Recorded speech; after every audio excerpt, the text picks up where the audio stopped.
네, 우크라이나 전쟁으로 인해서 최근 사료 기업들의 주가가 급등세를 보이고 있고요. 비료 기업들도 주목을 받고 있습니다.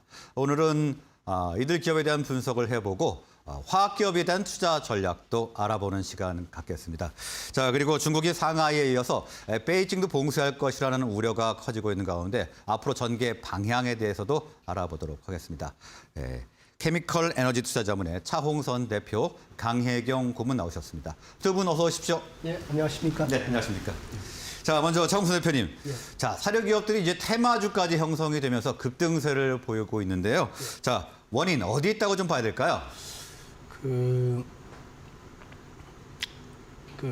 밀하고 이렇게 옥수수, 그다음에 콩 가격이 지금 사상 최고치입니다. 사상 최고치인데 좀 큰 그림으로 보실 필요가 있다고 이렇게 보이거든요. 그래서 왜 사료주가 올랐을까? 이래 되면은 이제 사료는 옥수수하고 콩을 가지고 대부분 다 사료를 만드는데 원료인데. 네.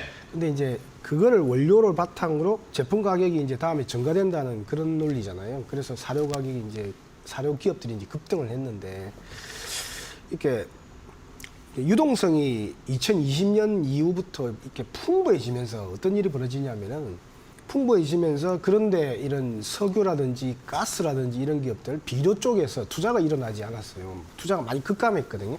급감하다 보니까 유동성은 활발해지는데 투자가 급감하다 보니까 그 다음에 일어났던 게 러시아가 우크라이나를 침공하면서 공급 부족 현상이 더 심해지면서 이렇게 모든 원자재 쪽이 전부 다 상향, 그러니까 상향 평준화되고 있다 이렇게 보시면 돼요. 그래서 석유 가격도 100불, 가스 가격도 유럽 기준으로는 MMBTU당 30불이 넘어갔으니까 유가로 환산하면 270달러를 넘어가는 형태, 그리고 곡물 가격하고 그다음에 비료 가격 이런 식으로 다 올라가고 있다 이렇게 보시면 될 것 같아요. 그래서 한번 우리나라에 그러니까 미국에는 보면은 석유 가스 기업이 먼저 시세를 분출을 했고 지금 계속 올라가고 있는 추세고, 그다음에 가스를 원료로 만드는 이제 비료가 올라가면서 곡물 가격이 올라가고 있는 형태다. 그다음에 화학 기업들이 올라가고 있는 형태다 이렇게 보시면 될 것 같아요. 이 그림 보시면은 이제 한 4가지 그림을 한번 쭉 보여드릴게요. 보면은 이게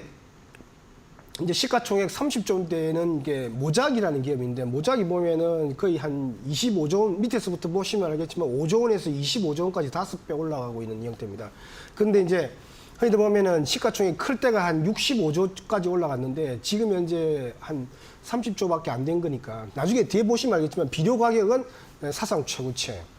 그 다음에 재밌는 게 우리나라는 그 케미칼이 어제 실적을 발표해서 4분기보다는 적자폭이 줄어들었지만은 그래도 실망 매물이 출회되고 있는데 미국은 그렇지 않아요.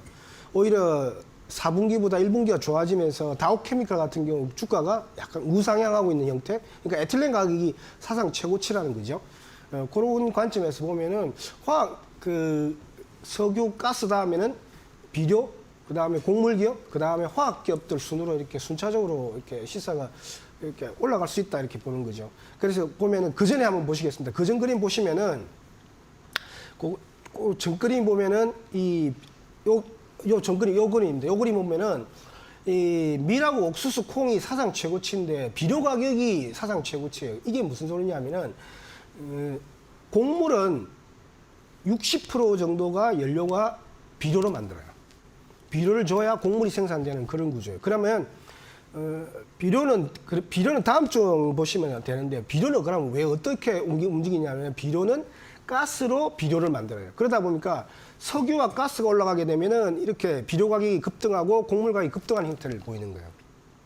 그러면은 조금 전에 보시면 알겠지만 비료가 사상 최고치를 찍기 때문에 미국 쪽 같은 비료 기업 같은 경우는 저는 상승 여력이 좀 더 있다 이렇게 보여져요. 그래서 비료 가격이 이제 자기 시세는 분출을 했는데 주가는 아직 분출하지 않았다 이렇게 보시면 될 것 같고, 그 다음 장 넘겨보시면 재밌는 게 뭐냐면은 우리나라 분들이 이제 화학 기업에 대해서는 약간 실망을 하는데 에틸렌이 화학 제품의 대표 품목이에요. 그런데 보시면 알겠지만 석유를 따라서 에틸렌 가격도 사상 최고치에 접근하고 있는 거예요. 그러면 이게 뭐냐면은 높은 원재료가 투입되다 보니까 이게 미스매치 나서 이렇게 약간 적자폭 이렇게 있어서 그렇지, 지금 보면은 이 에틸렌 가격에 따라서 이익이 그대로 나오는 구조다. 그래서 비료 가격이 올라가고 있고 올라갔고 그다음에 비료 기업들이 주가가 움직일 가능성이 있고 그다음에 화학 기업들 이렇게 보시면 될 것 같다 이렇게 봅니다. 네, 석유와 가스가 먼저 오르고 비료 그다음에 화학적으로 상승이 이루어졌다 이렇게 말씀을 해주셨는데 그럼 이런 상황들을 좀 고려할 때 저희가 투자 전략을 좀 어떻게 세우면 좋을까요? 예, 그래서 제가 볼 때는 그 두 가지 전략을 말씀드리는데 이게 비료 기업이 갈 때 큰 게 보면 화학 기업이 가거든요. 뭐냐면 비료 기업들 원료가 뭐라고 그랬습니까? 가스라고 천연가스라고 그랬잖아요. 천연가스가 사상 최고치를 치고 있으니까 제가 볼 때는 우리나라도 그렇고 미국도 그렇고 비료 기업에 대해서는 제가 볼 때는 뭐 괜찮은 생각을 가져도 좋다 이렇게 보고 있고 그 다음에 중요한 거는 화학이에요. 미국은 화학이 2017년이나 18년도보다 높아요. 왜냐하니까 유가가 올라왔지만은 제대로 지금 증가를 못했다. 근데 증가하는 게 에틸렌드 보시면은 사상 최고치에 접근하고 있잖아요. 그럼 결국은 2분기라든지 3분기 그리고 올해 4분기로 가면 갈수록 이익들이 많이 나오기 때문에 제가 볼 때는 뭐 화학하고 비료 쪽에 대해서는 아직 다 반영됐다 보이지 않기 때문에 좋게 생각하시고 상승 쪽으로 잡아가는 것도 괜찮다 이렇게 보고 있습니다. 예. 네, 화학과 비료 쪽은 매수 전략을 가져가도 괜찮을 것 같다 이렇게 말씀을 해주셨고요. 다음은 강혜경 고모님. 자, 중국이 이제 상하이에 이어서 베이징도 이제 봉쇄를 하겠다. 초읽기에 들어간 것 같은데 좀 어떻게 보고 계십니까? 예, 이 중국의 중국의 상황, 이 코로나 상황에서 지금 주의 깊게 보고 있는 거는 그 베이징 봉쇄입니다. 왜 이러냐면 이 베이징 봉쇄에 따라서 지금 최근에 중국 그 주가 같은 경우 5% 하락도 있었고요. 지난 밤에 지금 S&P 500이나 나스닥 같은 경우 4% 하락에는 이 베이징 봉쇄에 대한 우려가 들어가 있습니다. 그래서 이 베이징 봉쇄에 대해서 좀 더 확인하시는 부분이 좀 필요하다 이렇게 보는데요. 선전, 상하이, 그리고 베이징 이렇게 이 도시들을 생각을 해보면 봉쇄됐거나 일부 봉쇄되었거나 아니면은 지금 봉쇄를 준비 중이거나 하는 이제 도시들이죠.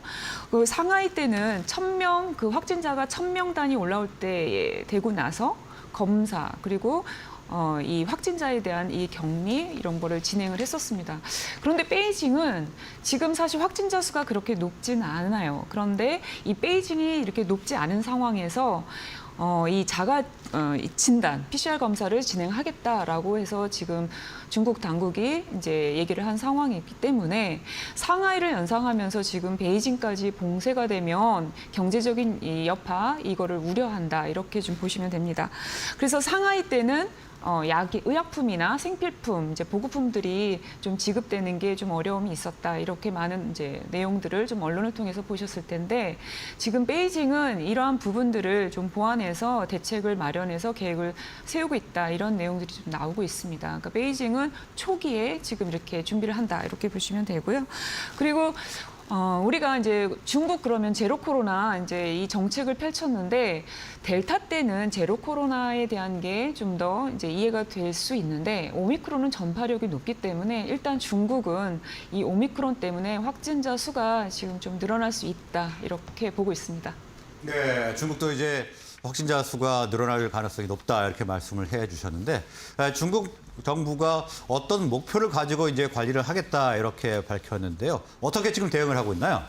그러니까 이 대응에 있어서는 그 중국의 정책을 보는 게 정말 중요합니다. 지금까지는 제로 코로나죠. 그러니까 제로 코로나라고 하는 거는 초기에 이 확진자를 발견해서 격리를 시키거나 이렇게 조치를 취하는 거죠. 그리고 외부에서 이렇게 올 수 있는 거를 조기에 차단시키겠다라고 하는 이런 관리법입니다.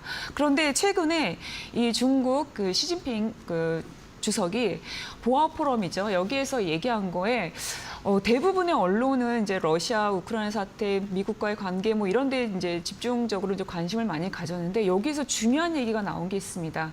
여기가 중국에서 사망자를 최소화하겠다라는 얘기가 이 포럼에서 나왔습니다. 그럼 이 사망자를 최소화하겠다라는 의미를 좀 아셔야 되는데요. 이 코로나 확진자는 수 자체가 많이 늘어나게 되면 사망자는 증가될 수밖에 없습니다. 확진자에 비해서 사망자가 적다, 이율이 낮다라고는 얘기할 수는 있어도 이 확진자 수 자체가 늘어나면 사망자 수는 같이 늘어날 수밖에 없는 거죠. 그런데 사망자 수를 최소화한다. 이게 지금 나왔단 말이죠. 그러면 정책은 여기서 읽을 수가 있습니다. 제로 코로나에서 초기에 이제 이렇게 진단해서 가게 되면은 봉쇄, 일부 격리 이거는 조금 더 중국은 이어지겠다라고 지금 저는 좀 판단을 하고 있습니다. 그래서 이런 보아 포럼과 연계해서 중국이 나아갈 방향 이런 거를 조금 더 생각을 하시고 확진자의 추이 이런 거를 좀 생각을 하면 좋겠다. 저는 이렇게 좀 보고 있습니다. 네, 일단 뭐 중국 정부가 사망자를 최소화하겠다 뭐 이렇게 밝히고 있지만 사망자가 최소화가 되려면 일단 확진자 수가 줄어야 되니까요. 일단 봉쇄는 계속될 것이다 이렇게 말씀을 해주셨고, 자 중국의 코로나 상황부터 상황 조금 더 자세하게 알아보도록 하죠. 어떻습니까 지금?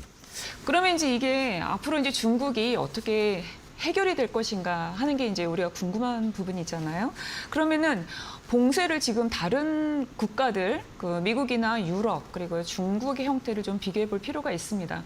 우리도 이제 국내에서도 오미크론을 경험을 하셨는데 오미크론 우리가 델타가 유행할 때는 1,000명, 2,000명 확진자 나올 때 좀 많이 두려워했는데 오미크론 우리 몇십만 명 이렇게 될 때는 걱정은 하지만 그래도 델타 때보다 이 숫자로 보면은 많이 늘어났는데도 불구하고 좀 더 이렇게 활동을 우리가 했잖아요. 그러면은 이 확진자가 증가된 이 속도, 그다음에 내려오는 속도. 지금 미국 코로나19 확진자 수 추이가 이제 앞에 있는데요. 모양을 좀 이렇게 보실까요? 이렇게 가파르죠? 가파르게 올랐다 내려오는데 미국이나 유럽 마찬가지입니다. 거기에 비해서 중국은 봉쇄를 한다라면 완만한 종 모양 아니면 완만한 언덕 이런 모습이 될까요? 그래서 이런 거를 좀 상상해 볼 수 있고요. 이 중국 당국이 발표한 거에 의하면 95% 확진자의 95%는 경증이거나 무증상이라고 합니다. 그럼 이렇게 베이징에서 이제 검사가 들어가고 하게 되면 확진자 수는 늘 수밖에 없고 그러면은 이 종 모양으로 저는 될 것이다라고 좀 지금 보고 있는데 이 시기, 피크의 시기는 언제일까라는 거는 백신과 치료제에 달렸다 이렇게 보시면 되고요. 여기에는 글로벌과 이 중국의 백신과 치료제의 이 상황을 좀 비교해 보면은 이 피크가 좀 예상이 됩니다. 글로벌에서는 백신이 mRNA, 중국과 이제 시간이 부족하니까 핵심만 이 차이를 좀 보자면 mRNA 백신은 개발 중이지만 아직 중국이 들어가지 않았고요. 치료제는 지금 임상 마지막 단계에 중국에서 개발하고 있는 치료제 3개가 개발 중에 있습니다. 그리고 다양한 백신, 그러니까 비강, 코로 들어가는 백신 여러 가지가 이제 또 준비되고 있습니다. 그렇지만 현재 그럼 어떤 약이 들어가느냐? 팍스로비드 조건부 허가 나서 들어가고 있지만 수량 좀 부족하고요. 전통 의약품이 들어가고 있는 상황입니다. 그러니까 피크와 피크를 찍고 확진자가 올라갔다가 내려오는 그 시기 이런 거는 백신과 치료제를 보면서 판단하시면 좋겠다 이렇게 보고 있습니다. 네, 확진자 수의 피크 시기는 백신과 치료제에 달렸다 이렇게 말씀을 해주셨습니다. 자, 오늘 말씀은 여기까지 듣도록 하겠습니다. 두 분 수고하셨습니다. 네, 감사합니다. 고맙습니다.